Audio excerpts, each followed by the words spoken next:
நடிகை வரலட்சுமி சரத்குமார் என்ஐஏ அதிகாரிகளால் கைது செய்யப்பட்டதாக தகவல் வெளியானதற்கு எதிர்ப்பு தெரிவித்து பொய்யான செய்திகளை பரப்ப வேண்டாம் என்று விளக்கம் அளித்திருக்கிறார். எக்ஸ் தளத்தில் அவர் வெளியிட்டிருக்கும் பதிவின் விவரம் என்ன?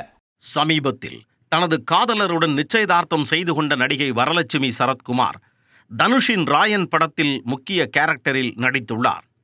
இந்நிலையில் தான் கைது செய்யப்பட்டதாக வெளியான பொய்யான செய்திகள் குறித்து வரலட்சுமி சரத்குமார் கடுமையாக விமர்சித்துள்ளார். எக்ஸ் தளத்தில் அவர் வெளியிட்டுள்ள விளக்கத்தின் விவரம் என்ன? சமீபத்தில் தமிழ்நாட்டில் உள்ள துறைமுகம் ஒன்றில் 300 கிலோ போதைப்பொருள் சிக்கியதில் 14 பேர் கைது செய்யப்பட்டனர். அதில் ஒருவர் வரலட்சுமியிடம் உதவியாளராக வேலை பார்த்த ஆதிலிங்கம் என்று தெரிய வந்தது. இதனால் போதைப்பொருள் கடத்தல் விவகாரத்திற்கும் வரலட்சுமிக்கும் சம்பந்தம் உண்டா என்பது குறித்து விசாரணை செய்ய என்ஐஏ அவருக்கு சம்மன் அனுப்பியதாக கூறப்பட்டது.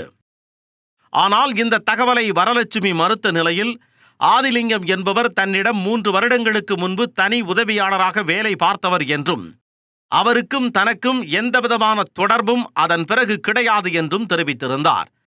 மேலும் என்ஐஏ உட்பட யாரும் தனக்கு சம்மன் அனுப்பவில்லை என்றும் போதைப்பொருள் விவகாரத்தில் தனக்கு எந்த சம்பந்தமும் இல்லை என்றும் விளக்கமளித்திருந்தார். இந்நிலையில் போதைப்பொருள் தொடர்பான வழக்கில் தற்போது வரலட்சுமி கைது செய்யப்பட்டிருப்பதாக தகவல்கள் பரவ ஆரம்பித்தன. இந்த போலி தகவலுக்கு தற்போது தனது எக்ஸ் தளம் மூலம் வரலட்சுமி பதிலளித்துள்ளார். அதில் பிரபலங்களிடம் குறைகளை கண்டறிவதை நிறுத்துங்கள் என்றும் போலி செய்திகளை பரப்ப வேண்டாம் என்றும் கேட்டுக்கொண்டுள்ளார்.